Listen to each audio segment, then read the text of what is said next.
Guess what I'm drinking, by the way? Throat coat? No, instead I used what? Are you a heretic? What do you mean? Like Are having you drinking another tea? No, it's not tea, thank goodness. But I have had different tea. That's not okay. I'm sorry. You can't be a heretic. I'm sorry. Throat coat's great, but I want to run out of tea every morning, so I have amazing mango. It's like this breakfast smoothie. That doesn't tell me anything about what it actually is. Well, it's breakfast smoothie? Yeah, it's got 1.5 mangoes in it. 3/4 of an apple and 3/4 of an orange. I feel like you're getting too much sugar there. Let me see. Yeah, let me see how much sugar's in it. It's probably a buttload of sugar in there. There's 2 grams of protein. That's good. There is 37 grams of sugar. I don't know how much that is, but 25 grams of protein is generally a good amount if you're eating something. Yeah, well, actually, technically, this isn't now that I look at it, it doesn't say breakfast smoothie. It wasn't the breakfast smoothie section, but I guess it's just a whole group. But it's pretty good breakfast stuff, smoothie, man. because it was in the breakfast smoothie aisle. I guess it's just Bolthouse Farms. I think it's just their whole brand, and they have breakfast smoothies as well, but I guess I didn't grab one of them. Doubts about how healthy that may or may not be. Yeah, I didn't grab the breakfast smoothie. But that's all right. I'll grab one next time. Grab an actual breakfast smoothie. Mm-hmm. It's got some good antioxidants, though. A and C, whatever the hell that means. I don't know at all what that means whatsoever, but I do know is that it is time for the dungeon crawl. It is. Welcome, friends, family members, enemies, arch nemesis. Cats. The Mad Mage of Kavoth. No, he's not allowed. He's not allowed. Get out of here. He can watch from the door. That's actually why he's trying to destroy the world, is because he can't listen to this podcast. It's the one thing that defies his will. Mad Mage of Kavoth is not very happy, hence his name. You rule the day. That was him. Get out of here! Yes, he shouts from the entrance. Okay. Well, in light of my computer going absolutely crazy as I'm looking at my Audacity right now, sponsored, not sponsored. Hopefully this goes well, but today, can you guess what we're talking about, Ryan? I could guess because I have a bunch of notes sitting in front of me. Don't let them know that. This is all free form, improv, all of this. Right. Speaking of improv, though, D&D has a lot of improv, but how do you know what to do with your character? You don't. You don't half the time. Well, starting from the beginning, I mean, back when we talked about character creation, there's a lot that can influence and, lean your character in a certain direction. But a lot of people are not like myself and do not enjoy acting. Well, screw that guy. Screw that person. Screw them. No, they feel like they can't. Too. Yeah, well, you've got a lot of choices when starting to figure out what you want to do with your character. I think it definitely starts in character creation, the role-playing aspect. Absolutely. But now, I would agree. What exactly is role-playing? What does that mean when I'm hopping into D&D and someone says, "Hey, let's RP, bro"? What does that mean to me? I think it's suspending your disbelief and becoming a different character in a different world. It's very similar to just regular acting. It is regular acting. Yeah. It's like all that GTA roleplay that's been big nowadays. Exactly like that. That stuff impresses me. Yeah, especially because they can roleplay for like 8 hours straight. Oh, that would stress me out. And it's obeying all the traffic laws or disobeying them and walking slowly. It's quite weird because you play the game normally and you just sprint through everything. And if you think about it, or shoot everybody related to Dungeons and Dragons, shoot everybody. You could do that if you wanted. Good. But make sure it's okay with your friends there. Yeah, that's a big part of role-playing. Yeah, role-playing has a lot of aspects to it, and it's quite hard to dive in from a certain point. But asking yourself what it means to you is a great way to bring it in. Do you... often the biggest question people ask me is, do I need a voice? Yeah, we can start there. I think that's the biggest elephant in the room. Accents, voices... I'm terrible at them. Absolutely awful out of them. When you really dive into it, you've done some pretty good accents when you DM'd. You forgot what you did, so you stopped doing it, which definitely happened to me when I started too. Nowadays, unless it's an improv NPC, I will write down just a brief little thing to remind me what the voice was. Yeah, make sure you take good notes if you're role playing as a dungeon master, because you've got a billion people that you're trying to beat. But on the character side, you're really trying to flesh out one person or whatever they are. If they maybe they're a turtle person. I don't know. Yeah. The best advice Ryan ever gave me was you don't need to worry about necessarily an accent to do. You could just slow your rate of speech down and make it a bit higher. Or you could speed it up and talk really low. I don't know, just changing things like that if you're not feeling like playing yourself in Dungeons and Dragons. I don't think it's not necessary to have an accent or a voice, but it definitely, I mean, especially as NPCs, it can definitely help make them a little more memorable for your players. So you can remember, you might not remember the name, you remember, oh, that's the guy with the really weird voice who talks to himself, you know. But if you realize what I said there, really weird voice and talks to himself, you don't have to have a voice, but I think you want to add some sort of mannerism. Even if you're a PC, a player character, you can have some sort of mannerism. I think those are much more important than accents in the long run. Yeah. But if you want to have an accent and you're just really damn good at a certain one, by all means. Oh, yeah. Do it. And make sure you're comfortable speaking in this voice for extended periods of time. Because you never know how long a conversation, especially as a DM, you're never going to know how long a conversation will last. You think you got a really cool voice, but it's really straining your throat and the conversation doesn't stop. That's happened. And another thing about accents is a couple of groups that I've seen, and especially in the Adventure Zone, it really helped them as well, having a character voice. Because there are times when you're talking out of character, and it can, even though you literally are going out of the game and breaking the immersion to talk out of character, just switching back to your normal voice can have that like instant cue. Yeah, make it a little easier for the other players to understand, okay, now we're back in game mode. Or along that same line, what I do, you don't need to kind of talk about acting a little bit more. You don't, we're not actors. We're not professional actors. Most of us are, at least at the... Speak for yourself. Yeah, at the very least, most of us aren't.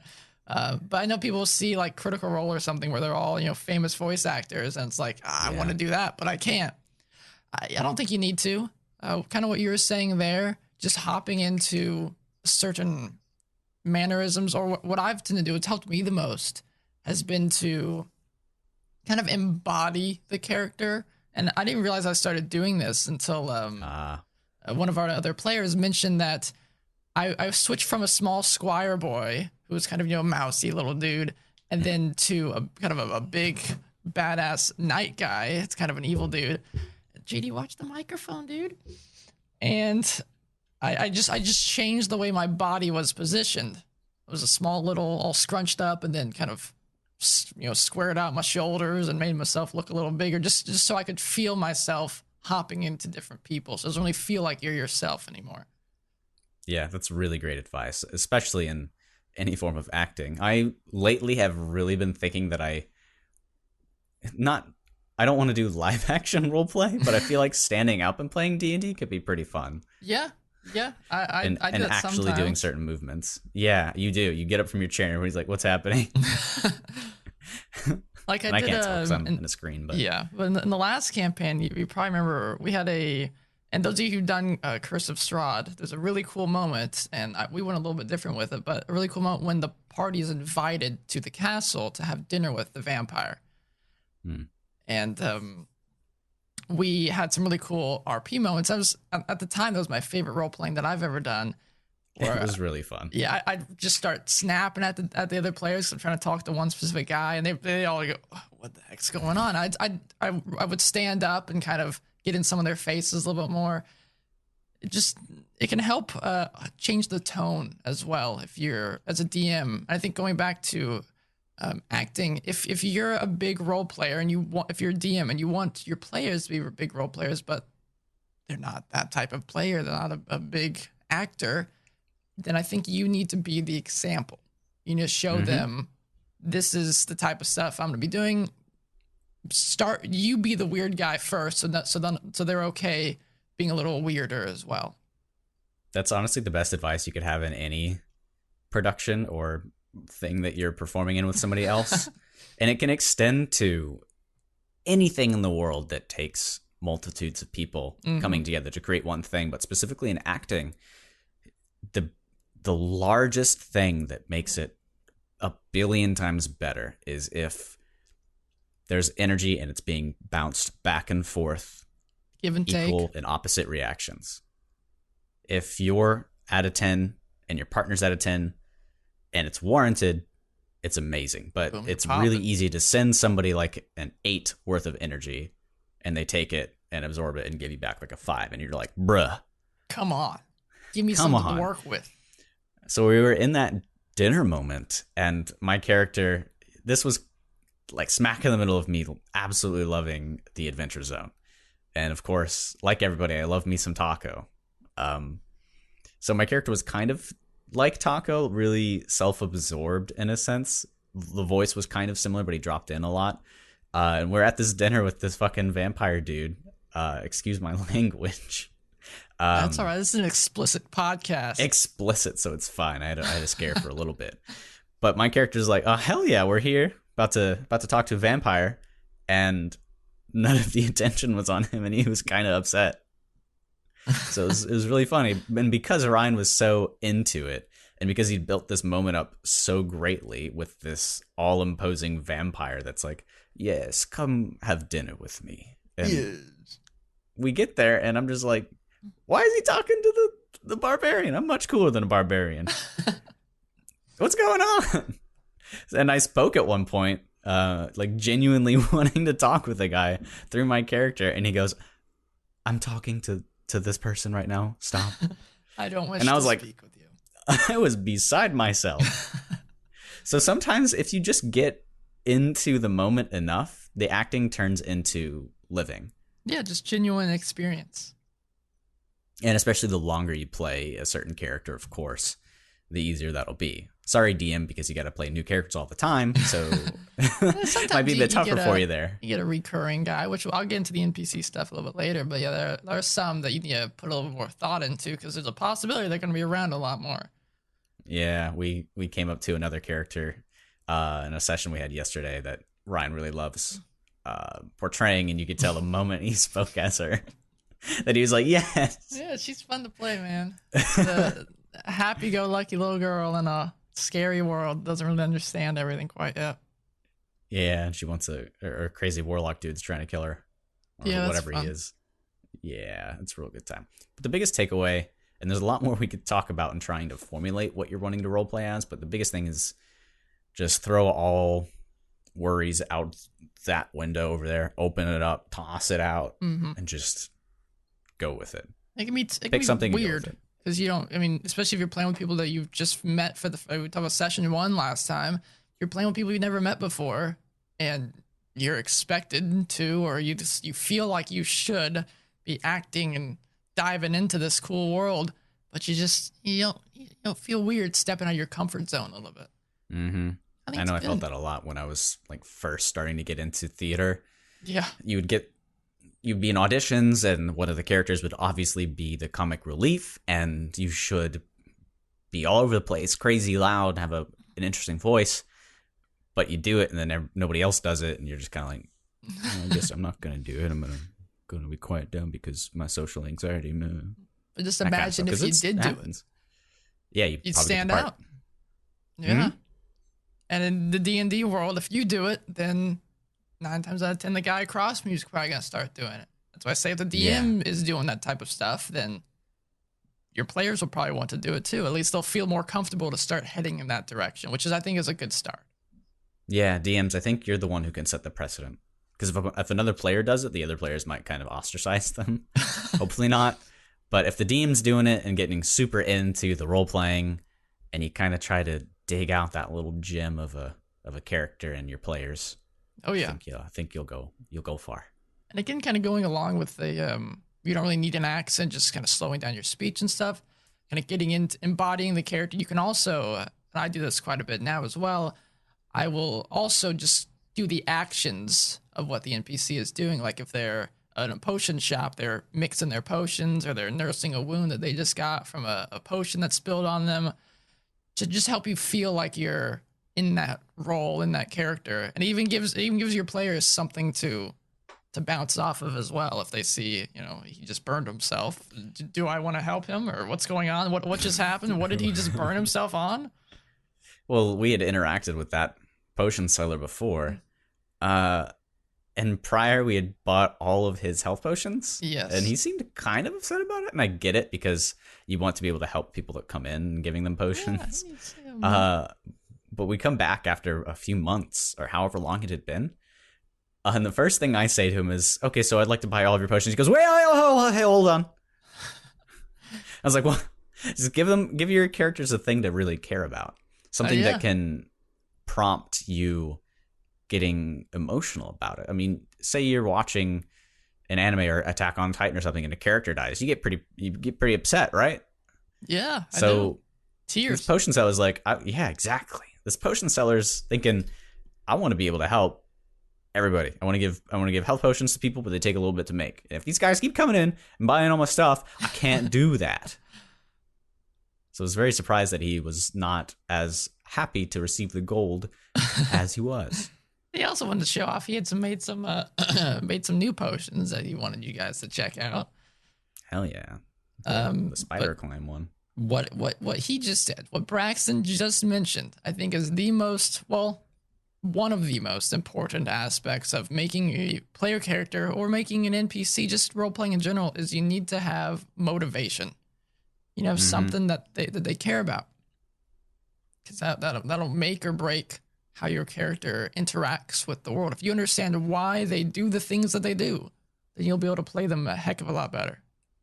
If you're meandering around as this concept of a character and you're playing him, that works, but you'll find that you're more passive in every moment. Yeah. If you do have that singular objective, be it become the king of the pirates, reference to One Piece for you, Ryan, or it's simply, I want to kill Frederick, who is this guy in this town.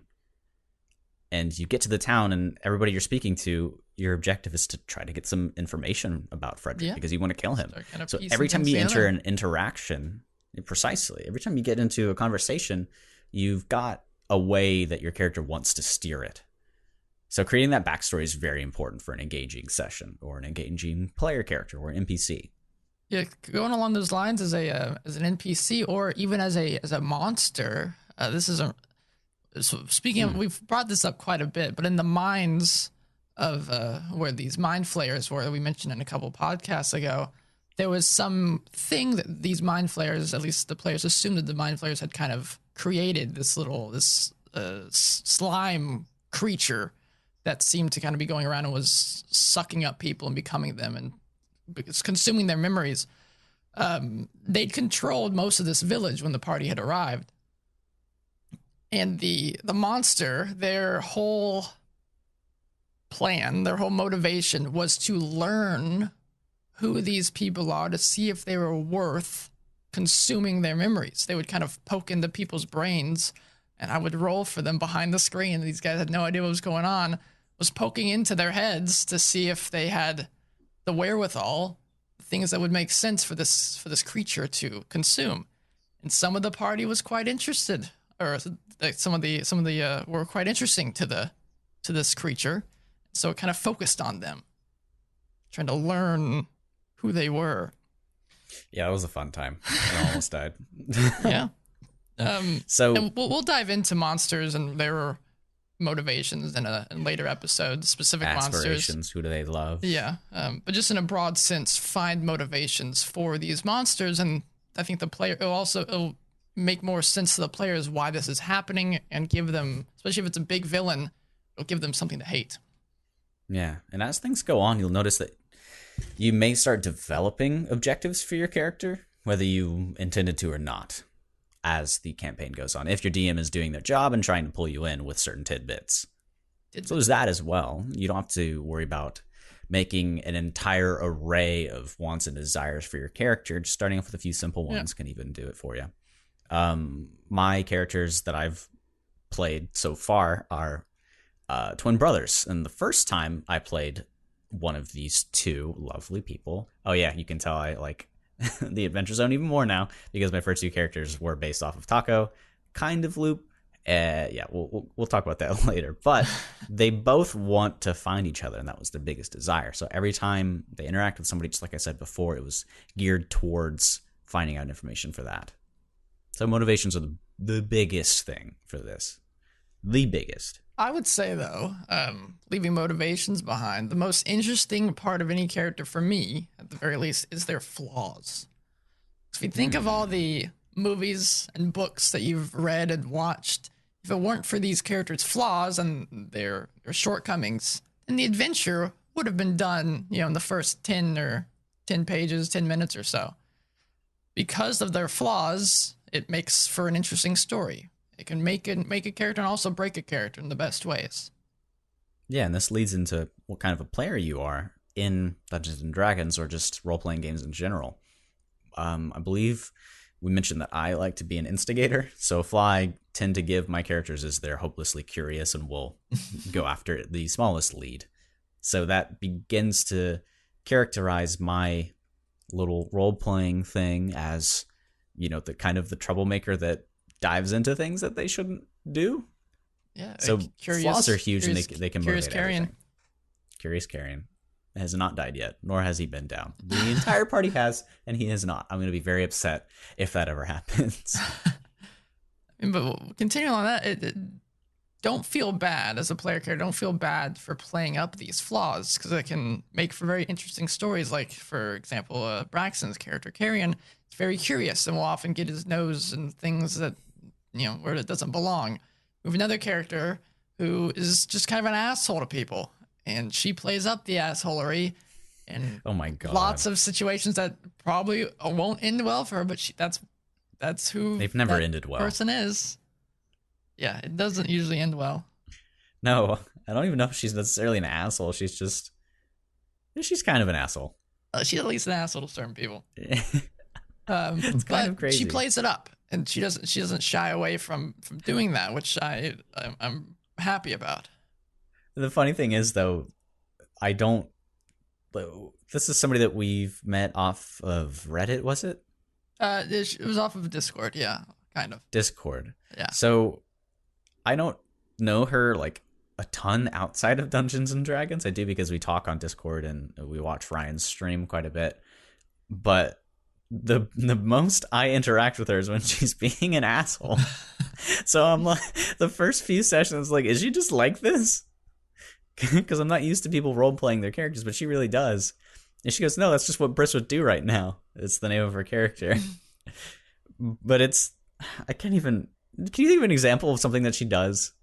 Yeah, just real quick, because you interact with her the most. Yeah. Oh, bless her heart. I put up with a lot of her crap, but she puts up with a lot of mine that I send back because, for example, the party had just interacted with this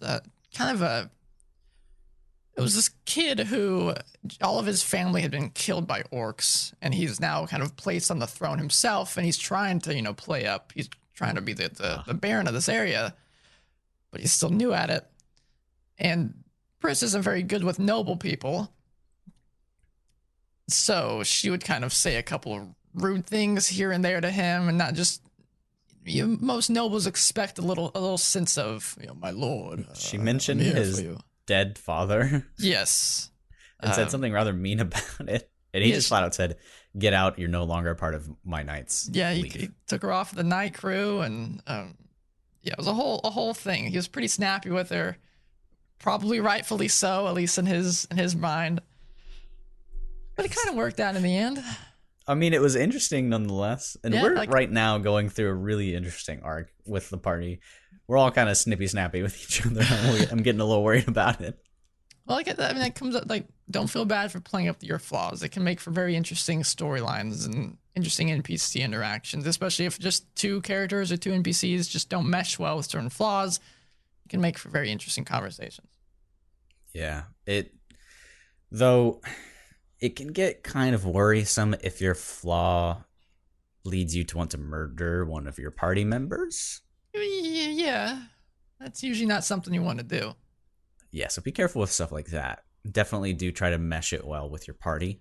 Well, you want to ask yourself this starts, like I said, character creation. Why would your character be with these people? Why are they in a party in the first place? If they're not going to be in a party, if they don't want to stick around these guys, then why even playing as this character? You got to play someone that is okay with being with this group. Maybe down the line, just because just the characters the way they are, they've now grown apart from them. They don't want to be with them anymore. You can make a new character and have them go off. But it's something that happens to us a lot. Is we'll walk into shops and it turns transactional, and then Ryan like tries to flip it around and make the character very, very quirky. So I think a fun thing to really try to do is give your shopkeep something very interesting, like he's mentioned. Those flaws always come up in every character you speak with. Keep them at forefront. Never hide them.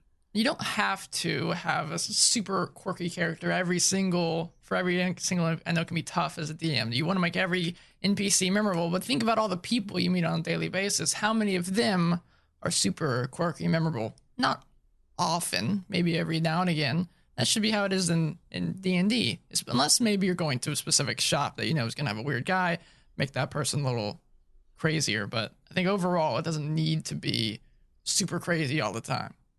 Yeah, they should have flaws and motivations. Yeah, there's this anime airing right now. It's sadly I don't remember the English name, but it's in Shulbutai, and it's like Fire Force. Give me a second. Hold on. And the main character has this really interesting quirk that whenever he's worried or in a weird situation or he's nervous, he always gets this wicked smile on his face.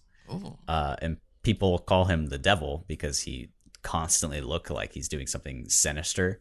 You could be trying to say you were his teacher and he did something like he got a bad grade and you're trying to coach him about it. He'll be having this terrible smile and you'd be like, okay, you did fine. I'm just gonna give you an A instead and kind of back away. He also has like crazy fire. It's just called Fire Force. Super simple. Fire Force. And something like that. Something as simple as he smiles when he's in sticky situations. But something I was thinking about going on, just the whole quote. I'm sure you've heard this before. It's usually followed by something really terrible or some really bad story that someone's explaining. Just what my character would do. This is what I consider. What isn't role playing? I consider when someone says this, and then what follows or what came right before it is something that will break the party dynamic or decrease the enjoyment of the session for others. That's not role playing. And if there is only one possible thing that your character will do in any given situation, then I think you need to keep thinking more. If the only thing they're going to do is smash a bottle on someone's head or, kill like you said, kill the player next to them or kill the entire village, then they're probably not a three-dimensional character. And you want to have a three-dimensional character. There should be other options for them, other avenues. There's never just one thing that me as a person, there's never just one thing that I want to do in a given situation. Speak for yourself. I could go for some cinnamon toast right now, and that's all I want. That could be nice. Let's say, for example, Braxton and I, or just Braxton, or just me, because I'll throw Braxton. What is it? Who is it? Who am I? Just None me. of us. I'm walking in an alleyway, right? And then I see Braxton. Hello? No, you don't say anything. You just walk in. All I see is just an outline of his shadow walking in my direction on the opposite side of the alleyway. Then I see, is that an outline of is that a knife? Is that a gun? I'm not entirely sure what's going on. Just thinking about something like that, I can't think of just one thing that I would do. It's hard to even think of, when you're in a tense moment, it's easy to say, yeah, I could definitely kick that guy's ass if he came by me. But when you're actually in the moment, who knows what you're going to do? That's a good point. Lots of different things. So just thinking about that situation and going into the context of Dungeons and Dragons, that could lead to combat. And a player who's not role-playing, and maybe your game isn't focused on it, a character who's not role-playing would just go to attack and initiate combat and kill him. No role-playing, no words, just say, I try to hit him. So there are a lot of ways that D&D does not facilitate role-playing, and that is one of them. It's the ability to just say, I'm going to make an attack on this character. Yes. Versus, I mean, role-playing can even constitute or include describing what your character is doing. Yeah. Because it's not just involved with what you say. It doesn't have to be I. You could say, Braxton does this. I prefer if you say, as a DM, I prefer if you kind of say I, because that means I know you're getting more into the character, but it's neither here nor there, really. Neither here nor there. That's a preference. Yeah, that was an interesting example. I haven't thought of having multitudes of things that you want to do in a certain situation. It just kind of naturally happens. Instead of combat, you could start talking to this entity that you see walking in your direction and start trying to... That's always fun. Yeah, figure out what's going on. Granted, as a DM, a lot of times I've heard stories, where a player will try to role play with something and then the DM just attacks anyway. Sometimes that's what the monster might do, but I think DMs, if your players seem more interested in role playing, give them that little carrot, give them that stick. Let them have the role two-way play. streak. Oh man, I really am forgetting things really quickly. There's a mind flare in my brain. Oh no. Hold on. The mind flare. Oh man. Wow, that sucks. It might come back. You guys ever have those moments? No, it's been getting crazy. And I'm not old. I'm like, okay, well, those of you that are like actually super young, you might think 22 is old. Me and Ryan are geezers. I'm starting to forget things really quickly. So what we were talking about, the knife thing. Oh man, knife thing. Okay, got it. Boom, Hold on. Okay, we're good. So video games. Thank you for going on that journey with me. Video games have bred role playing out of people. I think I could have some bread. Yeah, it's cinnamon toast. I'm telling you. But I feel that in every video game, and this isn't every single person, but in every video game, it's trying to create a blank slate of a main character for you to facilitate your role playing through. Yeah. And what happens a lot of the time when I get into, be it Skyrim or I play Dragon's Dogma, is I play the same exact character every single time because there's no reason to not. Do you prefer when the character can speak, or do you prefer the silent protagonist? I think more often than not, I'm looking for... It depends on what I'm in the mood for, but I will have more enjoyment if the character is... If the main character is a character. Right. Because I want to go on a journey. And if you're reading a book, you don't want to have the main character being passive and not doing anything at all the time unless you do. I mean, that could be interesting, an interactive book if it's done properly. But, in Fire Emblem right now, and I'm not going to spoil anything for you for those that have not played Three Houses, that's one of the biggest flaws, I think, is the main character seems very not interested in everything that's going on. But what I would pose is that it's your job to be interested. Don't put too much weight on him because that main character is not supposed to inherently have the desire. Just supposed to be a facilitator for you to get involved, I guess. Yeah. So branching off that and going back into D&D, I find there, and perhaps the curiosity that my characters play is mostly my curiosity. It just kind of happens to be that I chose that for their biggest flaw. But we're in a situation where there's, this vampire lord or this dude that controls dimensions and whatnot, and you want to talk with him rather than fight. More often, I find that it's because I want to hear what dialogue this character has, and not because my player going on with them. Character, wants to murder and get out safely. So I think the most difficult part about role playing is deciding whether you want or how much of yourself to put into the character. Mm-hmm. That's a big part. I think a good example of what you're just saying, though, coming to the video game stuff, maybe think of, you guys have ever heard of Freeman's Mind? It's a YouTube series. I can't remember who the guy is, but just type in Freeman's Mind, you'll find it. And if you guys ever played Half-Life, the first one, it's a silent protagonist, 100%. Doesn't say a word the entire time. this guy, I can't remember his name, but he made a whole kind of YouTube series where I'm pretty sure he wrote it. I don't think it was improv, but for a long time I thought it was, where he was the mind of Gordon Freeman, and it's just fantastic depiction of role playing, getting into this character this in a video game, and you can definitely translate that to D&D. And a good example of what Braxton was just saying as well, with the talking to somebody in one of our older games from a couple weeks ago. I guess it's not that old. They were in kind of a creepy area called the Miasma. And in this kind of this old village where legend has where the Miasma was birthed from. And underneath it, there was this fiery creature, which I expected the second you guys saw it to just start flinging spells and trying to kill it. Because it burned you guys. It did damage to all of you, pretty much. Don't matter. Yeah, after the damage took place, it was just more of kind of a close aspect to it. It was this fire creature. They all, I think most of the party was like, screw this, we're out, man. And they all just backed off. But I think two of you kind of sat there for a moment, and one of you, and the other guy kind of backed off. And Braxton's character shouted off, "Hello, somebody there?" Hello? They could kind of see an outline of a guy, and on farther inspection, it was actually just a skeleton.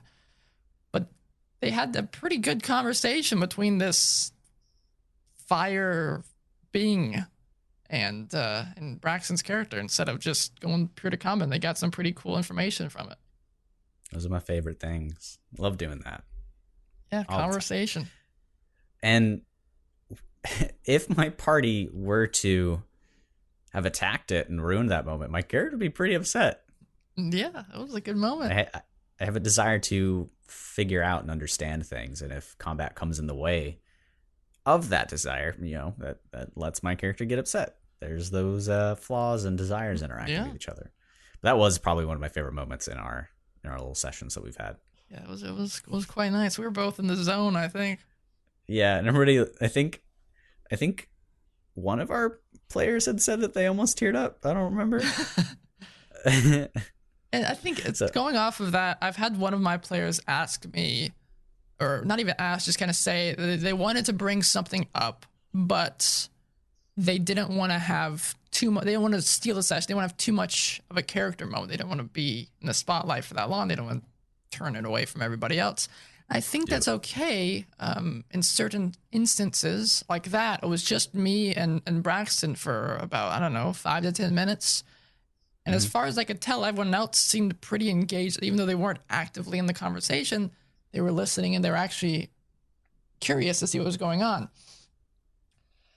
And as a PC, and I'm sure Braxton gives input here too, having character moments, I mean, that can be very important for the character to build up who they are, and to even fix some of these flaws, see more of who they are, and interact with the world a little bit better. Just don't make it the whole session. I think that's about it. That's all I have to say on it. Moments like that are why I play the game, and it's why I love acting. Is if you can get that into a character's headspace to the point that you're just having a conversation as them. Yeah, for extended periods of time. Like last session was pure role play. There was no combat. I love those sessions. My character's currently, and this happened shortly after that conversation with the flaming skeleton dude, is he is blind, cannot feel things, what else is there? Cannot smell, cannot taste, he can barely hear. He's got a lot of issues right now. Hopefully they'll get fixed soon. You may ask, Braxton, how does one have fun when your character can only hear? He does his best. Yeah, he's still good. And you could ask me as a DM, why would you do this to your player? There were a lot of warning signs that he ignored, because he was curious. He played it up for his character, and I appreciate that. Yeah, I mean, since I'm over Discord, I have the luxury of being able to message Ryan something without the others noticing. And I had said, okay, I'm going to attune to this item. It was a cursed item. Everybody else is afraid of. Yeah, he had known it was a cursed item. Yes, and one of the other characters...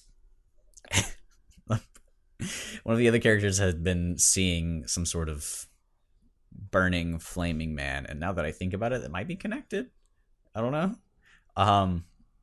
But Carrion's like, let me attune to that cursed item. And over time, I start losing senses, and this visage of a flaming, burning corpse gets closer and closer to him and his party. And I didn't break the attunement until he lost only sight until completely. I went completely blind. Yeah, so it just happened over a couple days and a couple sessions. So I wasn't that mean that I just said, all right, you're blind. Sorry. Save me. It's been like 5 or 6 sessions that I've been blind. It's been a little bit. Well, because they were also in the middle of nowhere and they had no possibility to help him. So no, they don't know the joke. That's my character's brother. Yeah. So every time those of you that are particularly keen, you would notice that I probably picked both of the names out of the player's handbook. Yes, they are. Ryan named the other one. I did, Carrion. yes. So it's on both of us. Role-playing. It's interesting because there are people that genuinely have no interest in doing it. They just want the combat side. And that's okay too. That's why we said session 0, make sure everyone's on the same board. The same board. So I apologize if you're coming here for combat stuff. We'll get into that a bit more later as we get more towards talking about monsters and what they can do. But for right now, that's the juicy part of role-playing. I also say if you're more interested in combat, don't be afraid to give some role-playing a shot. You might find yourself really enjoying it. Ooh, something I wish we did more is role-playing during combat. Yes. And I know that can make it a lot longer, but I don't quite know how to implement it because from what I can tell, it's simply just adding flavor to an attack that you're doing. Yeah, I would love that. Yeah, because usually I describe everything. I would love if you guys start kind of describing the attacks and things you do. I think what happens is we'll describe it once and then we just go, okay, that's what happens every time. Yeah. But we don't say it. So what do you think we could do? I mean, what I usually do, and I think that's more than okay to describe it once and then not really describe it much again. I will describe it like if it's just a kind of a brutal fight kind of deal, then I'll describe the first couple attacks, and then if it just continues from that point on, I'll usually kind of breeze over it a little bit more. But like cool like spells and stuff, I'd love some descriptions of what you guys are doing and stuff along those lines. As a DM, you also want to give role-playing outs in combat. They don't need to fight to the death constantly. If there's a goblin fight and all the other goblins for one is dead, either have them start trying to run away or surrender to the players, because that can also lead to some more interesting encounters with the goblins. They now have a goblin they can interrogate or something like that. Sometimes the party member just stabs it and then it's dead anyways. Yeah, that does happen, but that could also be a role play moment for them. Yeah, and then you get pissed and you're like, hey why'd you do that? Hey, stop. Hey, no. Hey, we need to talk. Let's sit down. If you knew memes, I'd tell you one right now, but I'm thinking of that. What is it? The Shack is Shaquille O'Neal is on an old advertisement, and it's either smoking or drugs. And he's like, stop. Or something. I don't know. Those of you that are out there, tweet it at us. Remind me of what it is. Send me a little GIF. Yeah, I don't know the memes, so I'm not too handy here. At the Dungeon Crawl Pod. Did I get it right that time? No, the. Oh my gosh. We could add the Z if you want. No. Let's type Dungeon Crawl Pod. The email though is the Dungeon Crawl Pod. That's what gets me. I'd be so stoked if you guys ever tweeted at us. Feel free to. Yeah, feel free to tweet. We're planning to get more into the Twitterverse pretty soon. Start posting more things. Yeah, I've got some little with our Instagram going as well. Yeah, that one's tougher. It is a bit harder. Mostly it's just my friends following us. Kind of snoopy. But yeah, that was always the biggest thing during combat for me is when it turns into just, click attack to reference a video game. It can be hard. I think again that it comes as the DM needs to facilitate giving the monster something more interesting to do, as well as having the layout of where the fight is interesting. So like maybe you're fighting on a cliffside and the rocks are falling off and the battle zone's getting smaller and smaller and smaller, or you're fighting in an ice temple and the icicles are falling from the ceiling. Foreshadowing. or the monsters are you're trying to capture a certain player and not trying to kill everybody, so they're just focused on one guy or something. Just something that's more interesting than kill, fight, fight, fight. It can get a little boring for everybody. Yeah, we've run into this a couple of times. What do you think about the speaking takes a bonus action thing? Yeah, the way I usually run it is I'll say, if you want to say a pretty long, like a sentence or two, I'll make that an action. But if you're just trying to just shout something out to somebody, I'm fine with that being a bonus action, or even just your interaction, just like your movement interaction with stuff with the world. Well, I'd pose that, say if you're swinging at something, you're just doing a typical attack with your greatsword, you could yell out "duck" to your friend. Yeah, that's what I'm saying. Yeah, but they can't necessarily take that action. But yeah, and they can't respond on them when it's not their turn. Because the problem is it's all split up, and then it's every 6 seconds, so it's tough to have a conversation when you're in an initiative. So I'll always say, if they're trying to have a conversation with someone, I'll just run down the initiative, say, do you wish to do anything? Do you wish to do anything? And just make sure everyone's on the same board, and then we'll hop out of initiative and have an actual conversation. Yeah, I always forget that turn-based does provide some limitations in terms of the fluidity and the realistic way. Which can be frustrating sometimes, but also can help facilitate some tension if someone's getting pulled away or they're currently dying. Yeah, in every one of our fights, it's either somebody's getting pulled away and they're dead, somebody is dead on the ground and they're about to get hit, or something along those. A lot of times you guys are doing stupid things, heading off by yourself and getting destroyed, and then the rest of the party has to come find you. That wasn't me. My character's never been destroyed. I'll just let y'all know. Yeah. It may happen at one point. Yet. I'll be very scared if it does, because while they are capable, they are squishy.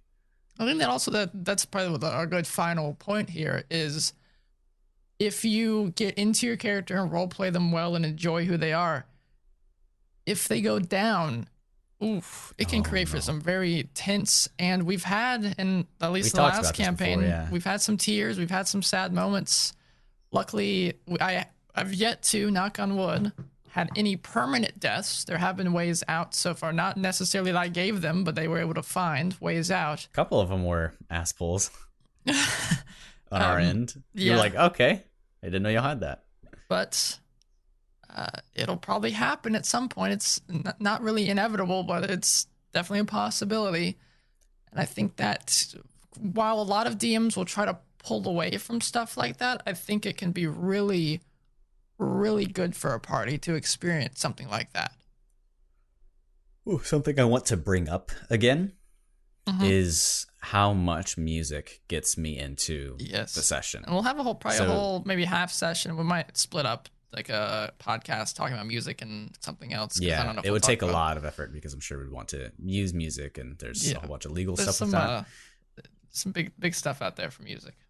Yeah, anytime there's music that's tailored to a scene, it immediately pulls me into it. For example, the stuff that we use for our little scenes that we've had at the beginning or at the end of our podcasts last couple times. Music is a big aspect of a lot of those. We've been slowly trying to convince you to implement more sounds in music. The sound of music, dare I say. Yeah, I'd recommend, if you're a DM, I have multitude of playlists for different feelings, as well as for sound effects. I use Sirenscape. It's just a subscription service, like every other month or something, like $12, I think. That's, I think, been invaluable to our group. It's my favorite thing about our sessions. And the fact that we managed to get it working on Discord helped so much. Mm-hmm. Yeah. So I don't know if I'd be able to DM without it.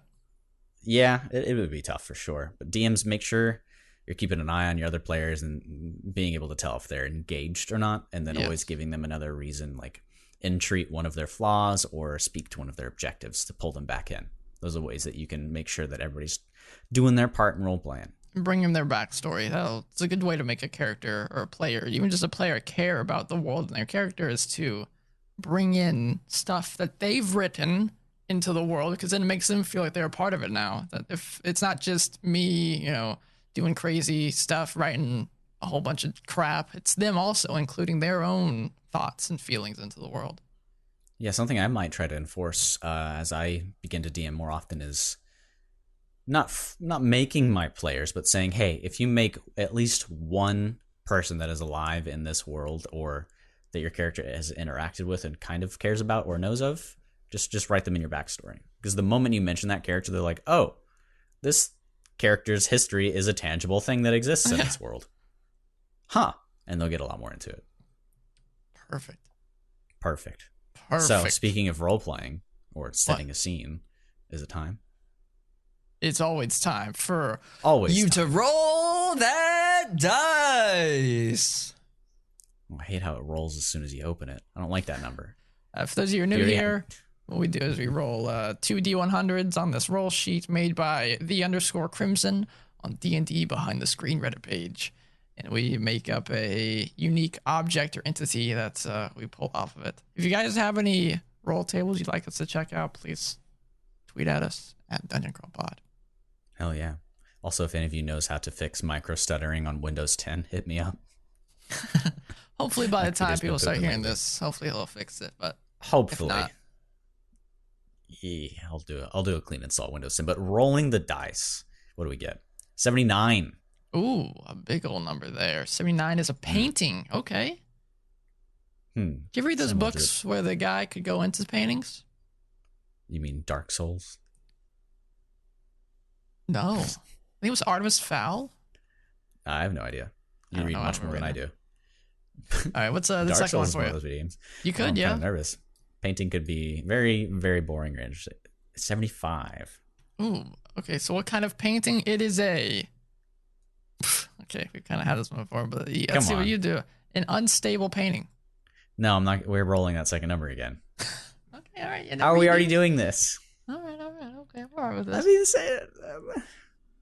Y'all are going to hate me. Okay. 37. I feel like I've gotten that one as well. No. What? Okay. Let's see what you pull out of your booty for this one. An undead painting. What?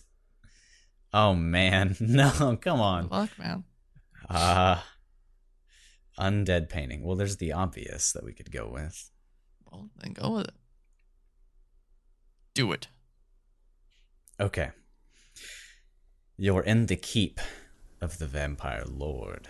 You've been tailing him for generations. Your family of vampire hunters has told you stories about this particular count. Van Helsing. Finally managed to get to his castle. You walk in, and the first thing you see is this parlor. It's beautiful. Black marble all across the floor with diamond accents. Red velvet wallpaper along. I'm hungry now. There's no cake. Damn it. You do see banisters connecting 2 stairs up to the upper floors. And dead center on the hallway, just behind this chandelier that glimmers ever so slightly, creaks back and forth. And as the chain passes over this painting, you look, and at first you do see quite an attractive woman. My God. She's got a very gentle smile, long flowing blonde hair, her hands gently. She won't speak to you, but what you do see as this chain wipes over the painting, you think you see it change a bit. You think you see some of the hair missing. And the next time it passes, it goes back to the beautiful visage of that woman. It passes over again, and an eye is missing. And it swings back and forth. And the more it swings, the more undead this woman begins to look. And after the 10th swing, you see nothing but a skeleton. Patches of this blonde hair hanging out. You see it move. And a hand grabs the frame. And then another, and pulls out. Stay back, you beast! And you see a skeleton pull out a sword out of its sheath. Roll initiative. I don't know. There we go. Cool beans. Spooky lady. Spooky. All right, Ryan. Well, I just realized that my entire NPC stuff that I'd written and prepared, I didn't talk about, so we'll have to save it for a future episode. Was it good stuff? Oh, yeah. It's some great stuff. Dang it. Yeah, I guess we didn't go into too much of that. That's all right. Maybe we can talk about NPCs at another point. Yeah, NPCs at a later podcast. Oh, man. That last that one was tough. Undead painting. Oh, that was good. So I was kind of thinking, too. I was thinking of the Haunted Mansion. Yeah. You know? Yeah. Hell yeah. All right, your turn. 53. A light source. Mm. What kind of light source? 94. An always in motion light source? Okay. The chandelier in mine. Yeah. All right. The party has been walking endlessly down the under dark taverns for what feels like the gods know how long. Years, months. Has it just been days? But the farther and deeper they go, the darker and darker it gets. The cleric decides, oh my god, it's so dark in here, I'm gonna light my thing with my light spell. The warlock laughs. Haha, you don't have dark vision, but I do. So he lights his light spell, and they continue walking. You now see a little bit farther. Down this hallway, down this cavern. The party can just barely make out lights on the walls, but they're not close enough for it to be the light source of the new light of the cleric. What could it be? The warlock decides, man, I'm gonna pull out my monocle or my telescope, whatever the hell this thing's called, and see a little bit farther. He begins to look down the scope. And just ahead, he begins to see the floating orb of light bouncing off the walls. Where is it going? Where did it come from? Who knows? Cotton Eye Joe. Oh wait, there's a noise coming from below the cavern. Rumbling. Oh my god, I can't move. Something bursts through the ground, and you begin to see this gigantic worm.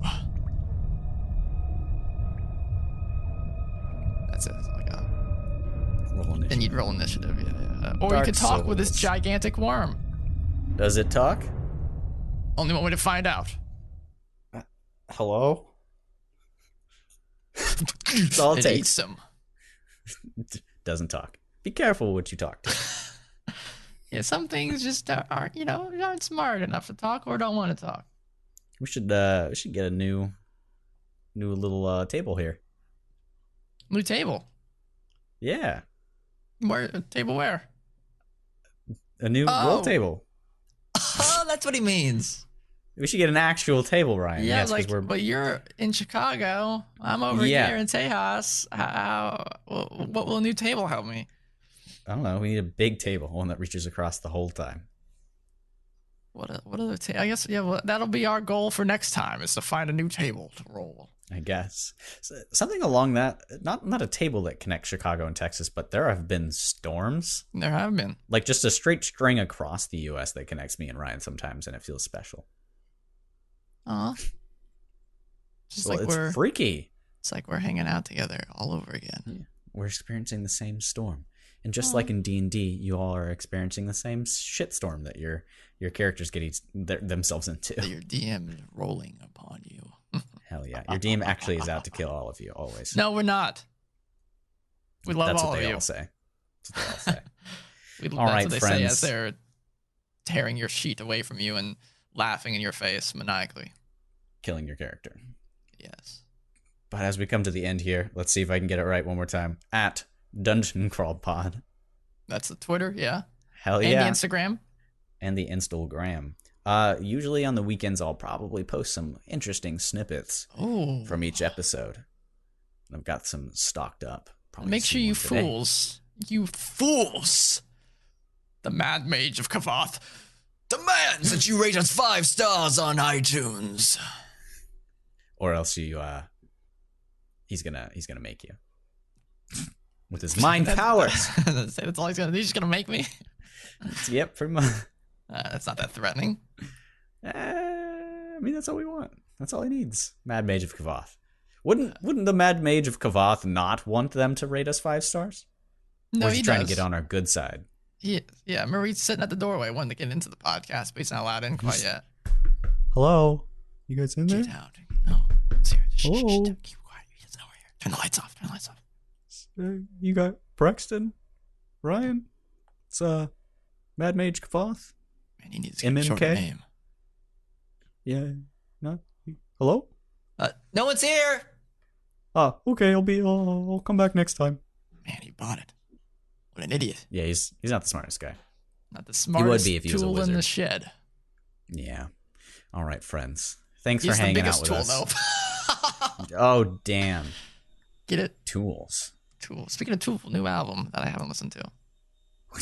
What are we even doing next time, Ryan? Do we even know? That's a good question. I'm thinking we could start diving into some monster stuff. We could even do. Yes. We could even finish off the NPC stuff that I had written here. Talk about NPCs. We could do half and half music, half NPCs. I don't know. A lot of cool options. I prefer cream myself. For what? What? You want to create Bad joke. yourself? Is that what you said? No, I made a bad joke. Hopefully nobody heard it. And I can Oh. sneak away with it. Well, next time we'll have a podcast about something. About something. Sometimes it's about nothing, maybe. There's a lot of podcasts about nothing. Those are true. sometimes the best ones. Check out Seinfeld. Not a podcast, but show about nothing. Hell yeah. Hell yeah. All right, friends. Adios. Adios. See you next time. I've been Ryan. I've been Braxton. He has been. And Sometimes Carrion. the Mad Mage is not here anymore. Thank goodness. Hell yeah. See you guys.